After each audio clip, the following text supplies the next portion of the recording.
부활로 찾아오신 주님, 그렇습니다. 오늘 우리가 이제 결론부터 말하자면 제자들이 예수님을 정말로 가정도 돌보지 않고 직업도 버리고 모든 것을 버리고 예수님만 따라다녔어요. 오로지 3년 반 동안. 어떻게 보면 세상에서 볼 땐 정상이 아니에요. 그런 삶을 살았는데 그렇다면 그들이 꿈꾼 거 있을 거 아니에요. 따라다니는 이유가 목적이 있어요. 우리 주님이 세상을 뒤집어엎고 로마를 뒤집어엎고 로마를 쳐부시고 우리나라가 독립해서 스스로 강건해져서 그때 우리도 이 나라에서 뭔가 좀 같이 기여해보겠다. 그런 꿈이 있었어요. 대장부다운 꿈이 있었어요. 그런데 뭐예요? 주님이 비참하게 처참하게 그것도 대장부로 막 전쟁터에 나와서 용감하게 싸우다 돌아가신 게 아니고 가장 추악한 죄명을 뒤집어쓰고 십자가상에 돌아가셨어요. 그들의 그 주님을 잃어버린 그들의 꿈이 뭐겠어요? 다시 돌아갈 수만 있다면, 예수님이 돌아가시지 않았으면, 그 시절로 다시 되돌아갈 수 있다면, 예수님이 안 돌아가시기만 하면, 예수님이 아니면 지금이라도 살아서 돌아오시기만 한다면 얼마나 꿈에도 소원이 그거예요. 근데 어느 날 정말로 예수님이 부활해서 찾아오셨어요. 물론 성경에 부활해서 한 10번 정도를 나타나셔요. 단체로 있을 제자들을 거기도 나타나시고 또 개인적으로도 만나주시고 그래요. 근데 오늘 본문에서는 이제 한번 다시 아까 본문을 읽었습니다마는 제자들한테는 3번째로 나타나신 거예요. 제자들이 처음에는 도마가 없는 자리에 나타나셨어요. 그 나중에 도마가 왔을 때 우리 주님 나타나셔서 부활하셔서 봤어 그랬더니 도마가 못 믿었어요. 예수님이 그걸 알고 도마가 있을 때 다시 나타나셨어요. 2번째고 오늘 3번째였어요. 제자들이 있을 때 나타난 것은. 근데 오늘 21장에 쭉 읽어보면 한 7명이 베드로가 있고 2절에 보면 베드로가 있고 도마가 있고 나다나엘 또 야고보 요한 또 다른 두 제자에서 7명이 바닷가에 그들은 거의가 어부였어요. 근데 예수님이 그동안 몇 번 나타나셨어도 나타나서 뭐 긴 얘기를 안 하고 나타나서 부활하셨다는 확인만 시키시고는 싹 사라지고 그래요. 근데 그 중에 그럴 때 가장 반응을 잘했던 게 베드로였어요. 근데 이번엔 베드로가 반응을 할 수 있어요, 없어요? 못해. 왜? 예수님을 3번이나 부인했거든요. 근데 3번째 부인할 때 누가 보면 예수님께 뒤를 돌아봤다고 돼 있어요. 들으셨다는 거예요. 그러니 얼마나, 그래서 베드로가 나가서 심히 통곡하는 장면이 있잖아요. 근데 예수님이 부활하셨을 때 베드로는 차마 말을 못 꺼냈어요. 무슨 말을 여쭤보지 못했어요. 자기 한 일이 있었어요. 그리고 나타나시고 하니까 그렇다고 언제 또 나타나실지 모르니까 또 이제 굶어 죽을 수 없잖아요. 모든 걸 어디다 기대했어요? 예수님이 이 나라를 통치하게 될 날을 기대했는데 아니거든요. 그래서 본업대로 돌아갔어요. 우리 다시 고기 잡으러 가자. 그래서 21장에 와서 고기 잡는 게 나와요. 밤새도록 잡았는데 하나도 못 잡은 게 나와요. 그랬더니 예수님이 나타나셔서 오른쪽에 그물을 던져라 그래요. 베드로는 못 알아봤어요. 근데 누가 예수님인 걸 알아봤냐면 요한복음을 쓴 사도 요한이 알아봤어요. 주님이다. 딱 그러는 거예요. 그러니까 같은 은혜를 받아도 그 영적으로 먼저 알아보는 사람이 있고 또 잘 못 알아보는 사람이 있어요. 그래서 한 공동체에 알아보는 사람이 있다면 그 사람에게는 하나님이 그런 은사를 줬거든요. 그러면 그 사람은 알아본 거에 대한 일을 하면 돼요. 근데 그 다음에 행동은 누가 빨리 했냐면 베드로가 했어요. 베드로가 행동은 먼저 했어요. 주님이라고 하는 바람에. 그래가지고 물고기를 오른쪽으로 던졌더니 정말로 엄청 많은 물고기, 그것도 큰 물고기. 그래서 우리가 잘 아는 모나미 볼펜 153이 나왔잖아요. 153마리 큰 물고기들이에요. 그걸 잡았어요. 그런데 예수님은 다시 찾아오셔서 가만히 보니까 고기를 생선을 구워놓고 아침 준비를 해놓으셨어요. 그들이 밤새도록 고기 잡고 아침에 와서 당시에는 하루에 2끼 먹었다고 그래요. 그러니까 아침 겸 점심처럼. 그러니까 아점이야. 오늘날 우리 말로 하면 아점. 근데 생선을 딱 구워놓으셨어요. 근데 원어에는 생선이 사실은 한 마리로 돼 있어요. 한 마리. 그 하나 가지고도 모자라진 않겠죠. 예수님이니까. 그렇게 구워놓으시고 그들을 기다리고 있었어요. 그리고 오늘 그들이 식사를 하고 난 다음에 본문 우리가 읽었던 15절에 질문하시는 부분이에요. 요한의 아들 시몬아, 네가 이 사람들 원어를 다 넓게 해석하자면 세상의 모든 것들보다 나를 더 사랑하느냐 그렇게 돼 있어요. 나를 더 사랑하느냐. 근데 질문할 때 우리는 우리말은 그냥 다 번역이 사랑으로만 돼 있지만 그때의 예수님의 사랑은 뭐냐면 아가페의 사랑으로 질문을 하세요. 네가 목숨을 던져서까지라도 나를 사랑할 수 있느냐? 그렇게 묻는 거예요. 근데 베드로가 네, 그렇게 대답할 수 있어요? 없어요? 없어요. 한번 경험을 했잖아요. 큰 소리 당당하게 쳤는데 내가 주님이 달려서 돌아가신다고 할 때, 잡혀가지고 달려 돌아가신다고 할 때 펄쩍 뛰었잖아요. 그럴 일은 없을 거라고. 우리가 있는데 그럴 일은 없을 거라고. 그런데 그만 3번 부인했던 전력이 있어서 그 말을 못해요. 그래서 여기서 아가페, 내 목숨 버릴 만큼 사랑합니다라는 대답을 못해요. 그래서 베드로가 사랑하는 것은 제가 사랑하는 걸 주님께서 아십니다. 이 말은 뭐냐면 그 사랑이 아니라 이런 일반적인 인간적인 필레오 사랑, 친구의 사랑, 그런 사랑이에요. 제가 인간적인 사랑으로는 사랑할 수 있습니다. 그렇게 얘기해요. 자기 할 수 있는 사랑만 말을 해요. 왜? 근데도 그것도 하는지 이미 주님이 어떤 분인지는 알잖아요. 다 아시지 않습니까? 내가 어느 정도로 사랑을 하는지 그 얘기를 해요. 두 번째 다시 똑같은 질문을 하셔요. 또 아가페 사랑으로 목숨 걸어서라도 나를 사랑할 수 있겠느냐? 사랑하느냐? 지금 사랑하느냐 묻는 거예요. 그때는 그랬을지라도, 과거는 묻지 않았어요. 그때는 그랬을지라도 그건 생략하고 지금 나를 아가페 사랑으로 생명 걸고 사랑하느냐 이렇게 물어요. 근데 또 그렇게 대답을 못해요. 또 필레오 사랑으로, 근데 우정으로, 친구의 사랑처럼 인간적인 사랑, 그런 사랑으로 사랑하는 줄 주님이 아십니다. 이렇게 대답을 해요.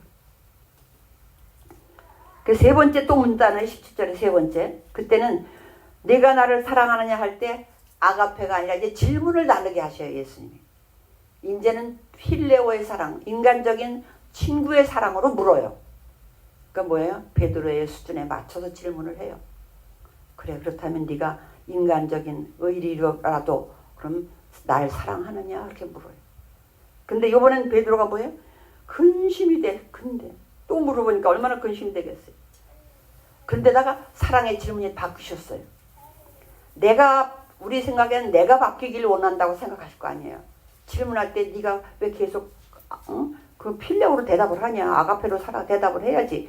그렇게 생각을 할 텐데 주님은 오히려 주님이 바꿨어요.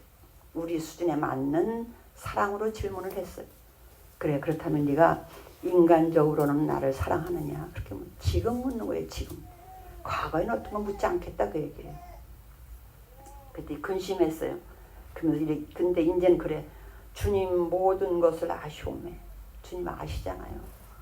제가 3번 부인한 것도 아실 테고.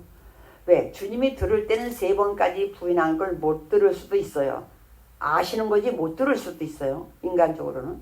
그런데 그때 상황이, 그러나 주님은 다 아셨고 미리 말씀까지 하셨는데 뒤에 깨달으니까 아, 예수님이 이래서 말씀하셨구나 깨달았단 말이에요. 그런데 세 번째 이제는 필레오로 물어. 그때 우리 같으면 그게 아닐지는 몰라도 베드로의 대답이 아가페로 나와야 되지 않을까 생각할 텐데 아니에요. 똑같은 대답을 해요. 그렇습니다. 주님 여기까지밖에 저는 사랑하지 못합니다. 그렇게 얘기를 하는 거예요. 근데 예수님이 대답은요. 어쨌든 인간적인 사랑을 한다고 하니까 대답이 처음엔 그래요. 내 어린 양을 먹이라 이렇게 대답을 해요. 제가 이걸 보면서 예수님은 사실 실패의 자리에 실패를 확인하러 오신 게 아니잖아요. 사실은 무엇인가를 맡기기 위해서 상처를 치유해주고 이 문제를 해결해주러 온 거예요.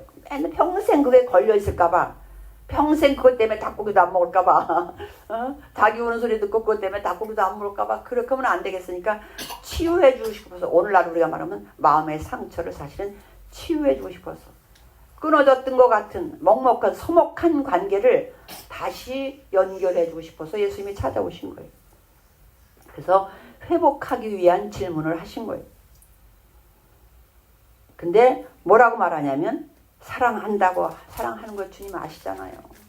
그렇게 대단한 사랑은 못하지만 제가 최선을 다해서 제 삶에 사랑하는 걸 주님 아시잖아요. 그랬더니 뭐라 하냐면 내 어린 양을 먹이라 그래요.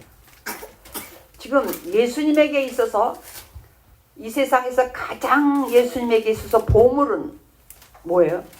어린 양이에요. 양이라고 표현했지만 사람이 영혼이잖아요. 영원이야.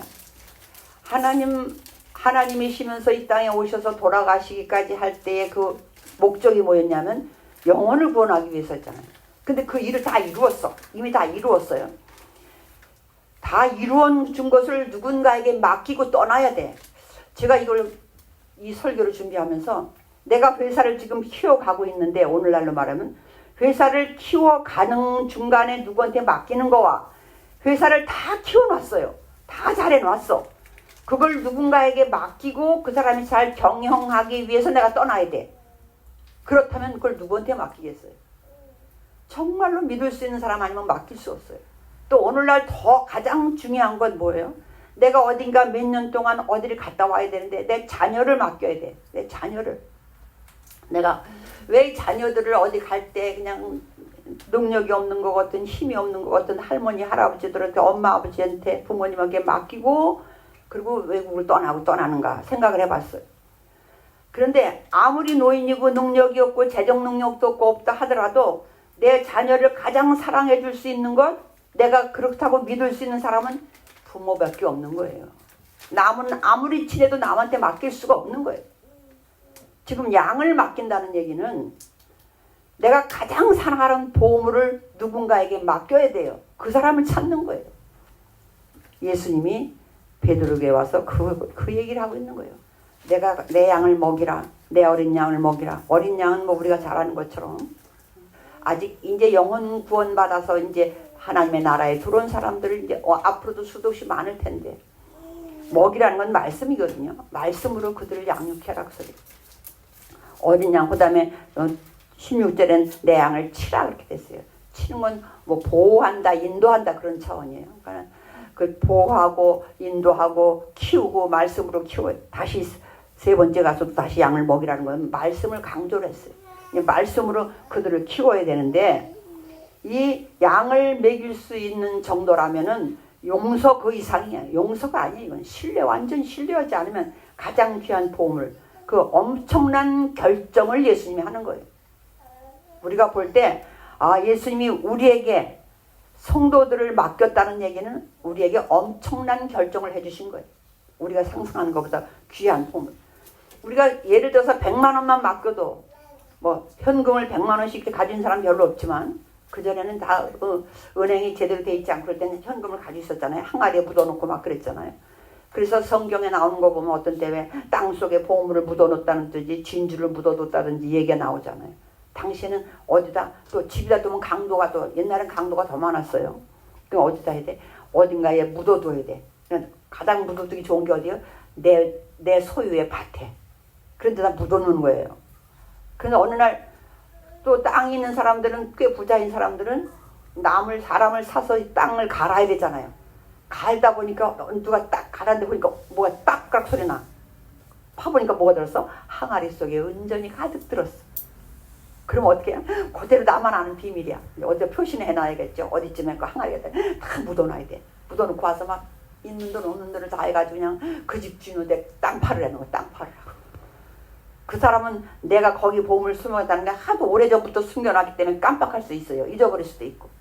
그리고 누가 봤을 거라고는 상상을 못해요.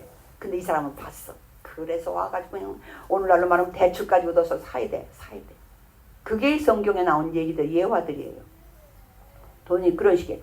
그렇게 내가 가지고 있는 가장 중요한 것, 가장 보물은 오늘날 사람 빼놓고는 돈이에요. 그 돈을 맡긴다고 치면 누구에게 맡기겠어요? 정말로 믿을 수 있는 사람한테 맡기지 아무한테 못 맡겨요. 근데 그 돈보다 더 귀한 영혼을 맡기기 위해서 주님이 누구에게 찾아왔어요? 베드로에게 찾아왔어요.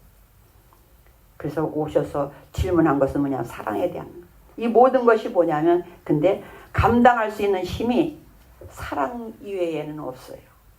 베드로가 30년 후에 베드로 전서를 씁니다. 오늘 주보에 제가 이제 그 써놨는데, 주보에다가 함께 하는 말씀에 베드로전서 5장 2절에서 4절이 있어요. 30년도 지난 후에 베드로 전서를 쓸 때 같이 읽겠습니다. 시작. 너희 중에 있는 하나님의 양무리를 치되 억지로 하지 말고 하나님의 뜻을 따라 자원함으로 하며 더러운 이득을 위하여 하지 말고 기꺼이 하면서도. 제가 이걸 읽을 때 이렇게 읽었어요. 30년 후에 지난 30년 전을 한번 돌아봤어요. 예수님이 나한테 맡길 때 어린 양을 치라 먹이라 맡길 때 그때를 돌아보면 너희 중에 있는 하나님의 양무리를 치되 억지로 하지 말고 바꿔 말하면 사랑으로 하고 이 소리였어요. 제가 돌이켜보니까 사랑으로 하고 이 말인 거예요. 그 다음에 하나님의 뜻을 따라 자원함으로 하며 마찬가지. 자원함이 뭐예요? 사랑으로 해라. 사랑이 없으면 하지 못한다는 걸 30년 후에 베드로는 깨달아요. 더러운 이득을 위하여 하지 말고 기꺼이 하며 마찬가지 사랑으로 해라.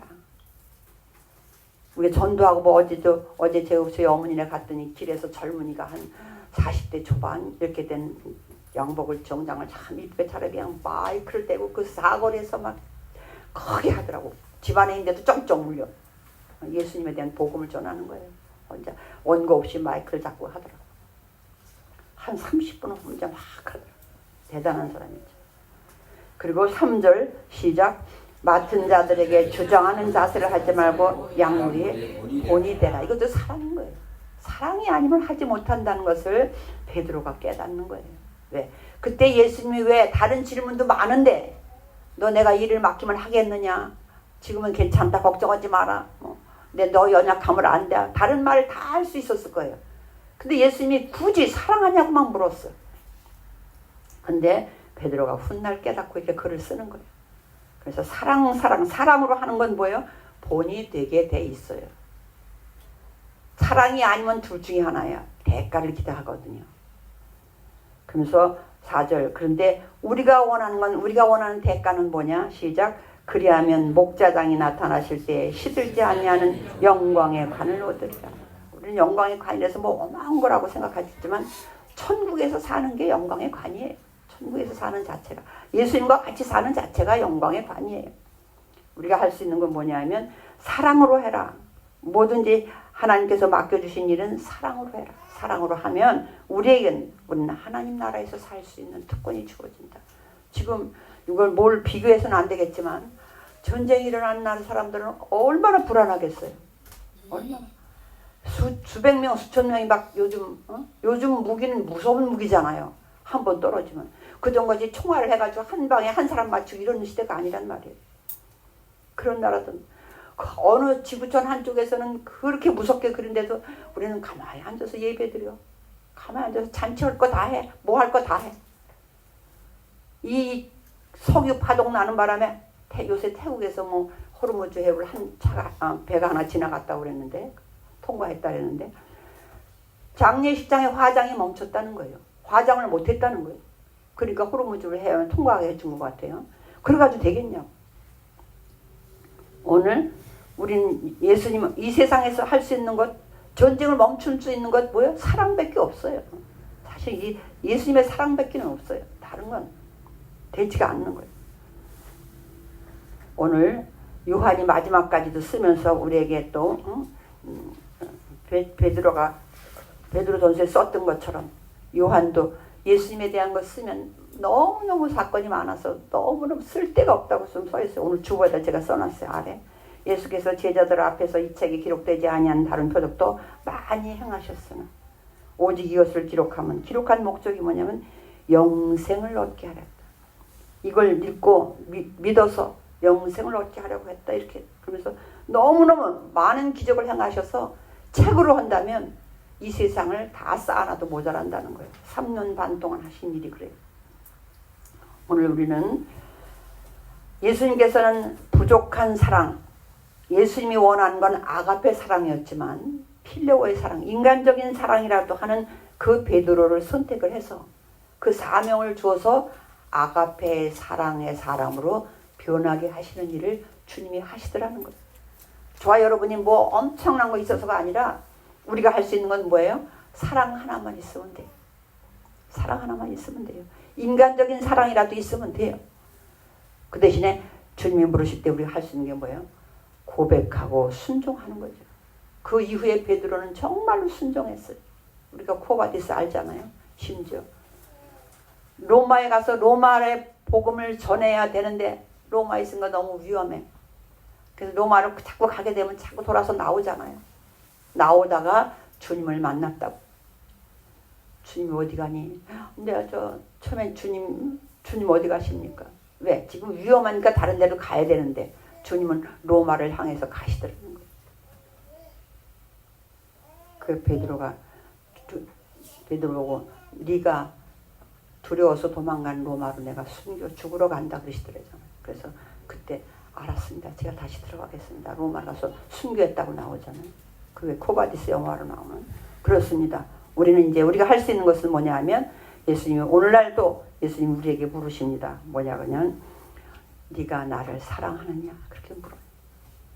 이제 저와 여러분이 대답할 차례입니다.